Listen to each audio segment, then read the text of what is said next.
इस भर्तृ भूप ने, भर्तृ एक राजा था। उसकी पत्नी जो थी बहुत उसकी नजरों में बहुत ही सुशील और बहुत प्रिय थी। वो अपनी पत्नी को प्राणों से भी प्रिय मानता था और उसको बहुत ही वफादार मानता था। अब परमात्मा कहते हैं सो छल छिद्र मैं करूं अपने जन के काज। पता नहीं किस कारण से परमात्मा कैसी चोट लगाता है अपनी प्यारी आत्माओं को इस काल के जाल से उकासने के लिए, बाहर निकालने के लिए। अब पिछले पुण्य संस्कारों से प्राणी राज्य पद प्राप्त करता है और राज्य पद उसको प्राप्त है तो उसको जहां सांसारिक सुविधा सबसे टॉप मोस्ट होती है, सबसे उत्तम होती है। अब जैसे हम नीचे सतर के व्यक्ति होते हैं जो हैंड टू माउथ होते हैं, उनको यदि थोड़ी सी सुविधा हो जाए वो भी धरती आकाश एक कर देंगे। इस काल की कुबद हमारे अंदर सब में भरी हुई है। अब परमात्मा कैसे कृपा करते हैं अपनी प्यारी आत्माओं को काल के जाल से निकालने के लिए। अब राजा बन गया, पिछला पुण्यकर्मी प्राणी था, राज्य प्राप्त हुआ।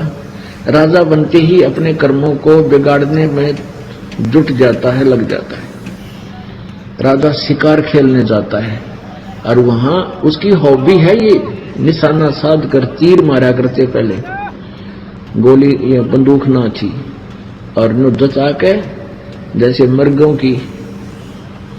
मर्गों की डार लाइनें जाती थी हिरणों की, और उनमें नु दचा कर राजा बड़े शौक से एक तीर मार दिया, फिर दूसरा मार दिया, फिर तीसरा मार दिया। 3-4 मर्गों को मार के घर लाता और फिर बनवा के मांस उनका खाता।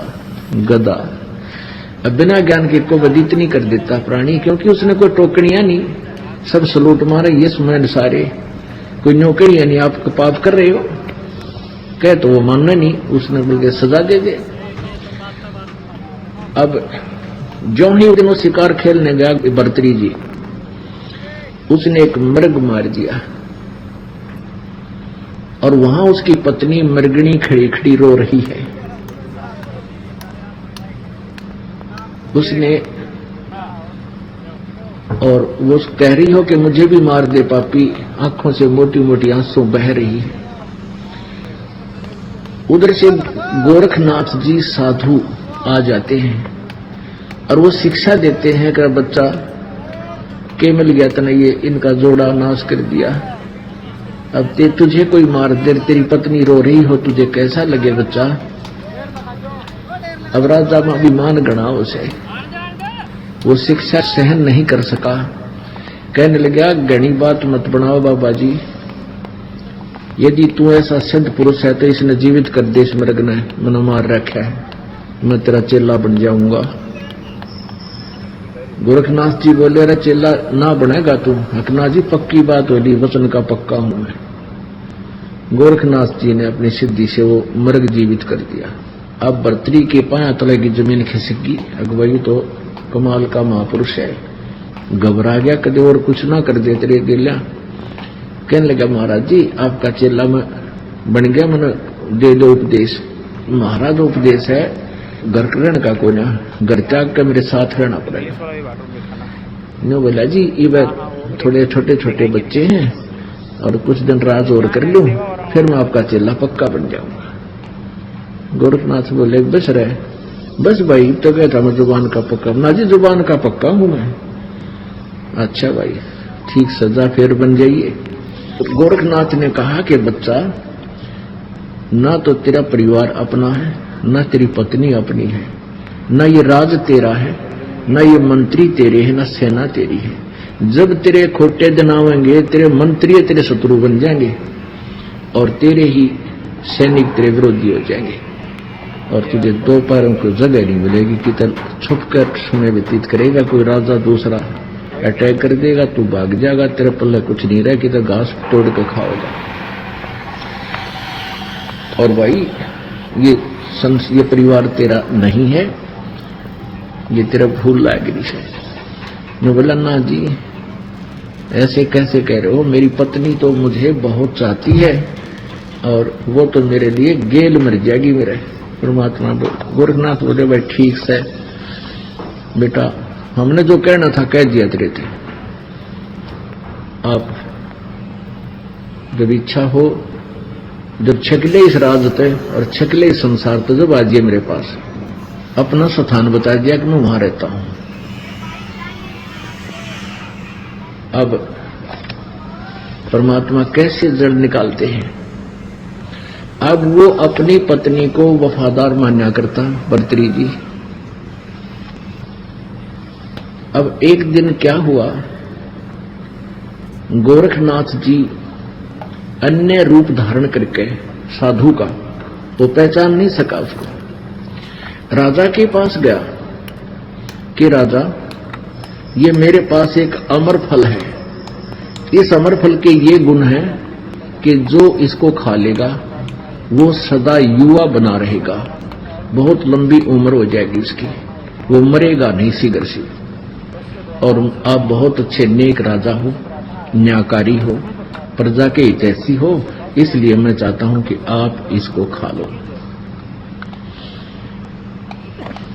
अब राजा को वो फल देकर संत चला गया। अब राजा ने सोचा मैं क्या करूंगा, इस फल ने खाकर मैं अपनी पत्नी को खिलाऊंगा, वो बहुत ही अच्छी है और वो अच्छी लंबी उम्र की हो जाएगी। यानी वो अब उसको बहुत ही ज्यादा चाहता था, उसने वो फल अपनी पत्नी को दे दिया, उसके गुणों से परिचित करा दिया। वो कहने लगी रख दे, मैं फिर नहा धोकर खाऊंगी इसको।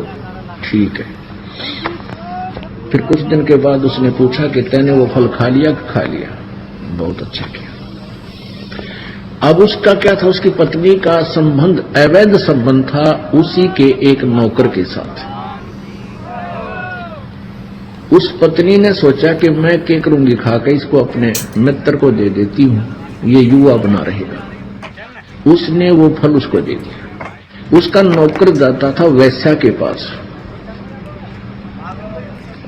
उसने सोचा ये फल मैं उस वैश्या को दे दूं, वो उसको ज्यादा चाहता था, उसने वो फल उस गणका को दे दिया, उस फल के गुणों से परिचित भी करा दिया वैश्या को। तो गणका ने सोचा कि मैं इस फल में खा लूंगी, सारी उम्र कुकर में करूंगी, राजा बड़ा अच्छा है, नेक है, न्यायकारी है, क्यों ना ये फल उस राजा को दे दूं। ये विचार करके, और उसने ये भी सोचा कि राजा इसके प्रतिफल में मुझे बहुत सा धन दे देगा।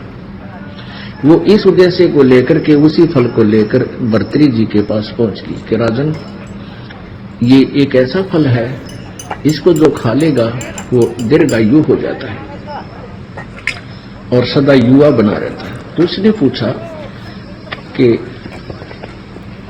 आपको ये फल कहां से मिला? राजा ने पूछा कि सच्ची बताना, नहीं तो तेरे टुकड़े टुकड़े कर दूंगा। अब उसका तो गुस्सा हो गया, उसके मन में आया कि वो फल तो नहीं है ये, पर उसका जच्चा ना थी कि वो तेरे वाला फल होगा।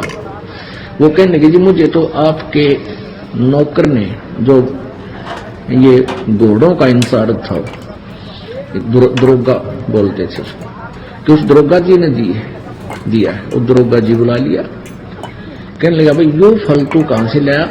और राजा ने सतर्क कर दिया, ये सच्ची बता दिए, नहीं तो तेरे टुकड़े टुकड़े कर दूंगा, और सच्ची बता देगा तुझे माफ कर दूंगा।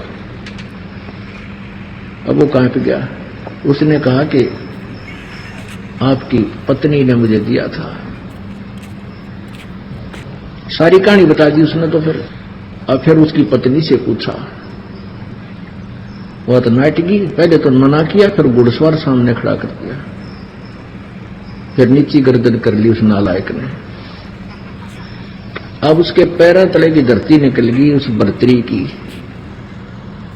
पुण्यात्माओं, एक का चोट सिधारिया जिन मिलन दाचा, उसके वो संत के सारे वचन आज सच्चे सिद्ध होते नजर आए। रत तेरा गजब हो। जिसको मैं एक सबसे प्रिय और वफादार मानता था, आज ये कितनी दुष्ट निकली।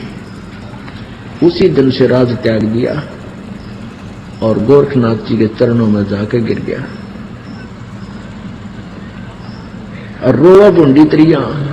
बुरी तरह टक्कर मार मार चरणों में रोए कि गुरुजी आप सच्ची कहा करते, मेरा दच्ची कोई ना थी। बात है गोरखनाथ जी कहते तू जिसको अपना मान रहा है वो तेरा नहीं है। यहाँ कोई भी किसी के सामने सच्चा नहीं बोल रह सकता, कोई सच्ची बोलता ही नहीं, ना बाप बेटे से बोल सकता। कुछ ऐसी परिस्थितियां आ जाती है उसने कुछ बातों को छुपा कर ही रखना पड़ता है। और भाई ये झूठा लोग से तो जिसको अपना मानता वो तेरा कभी नहीं हो सकता। तेरा तो भगवान है और उसको तू भूल रहा। तो भर्तृहरि जी के उस दिन ये सारी बातें सच्ची जचें थी जो जो संत कहे था। अब गोरखनाथ जी बोले भाई देख ले बेटा, यो जीव जब माने है जब इसका प्रैक्टिकल हो ले, वैसे कितनी बात बना लो कति नहीं जसती, कोई ना कोई अटकल लाए रखे ना, वो तो मेरा खास है। चलो वो खास भी है मान ले, बड़ी बात ये नहीं होता कि सभी पत्नियां नालायक होती हैं या सभी पति बुरे होते हैं। मान लीजिए आप जी की पत्नी भी बहुत वफादार भी है, बहुत शील स्वभाव की भी है, पर वह तेरी नो कोई ना कल तेरी मृत्यु हो जाए, वह गेल तो नहीं मरा और गेल मर जाएगी जब तुम से आगे कट्ठे जाए, कोई गद्दी बनेगी कोई गद्दा बनेगा, तो बताओ वो तेरे हुए तू कर। तो इस तरह की बातों को समझा बुझाकर इस काल जाल में फंसी हुई आत्मा प्रेरित किया जाता है कि जो तेरा ठिकाना है उसकी तरफ अग्रसर हो। अब फिर इसी तरह गोपी चंद नाम का राजा था,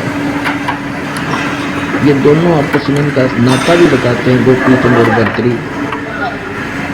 ये इसने भी ऐसे ही अपनी मां के कहने से राज्य त्याग दिया था और गोरखनाथ जी के दोनों शिष्य बन गए थे।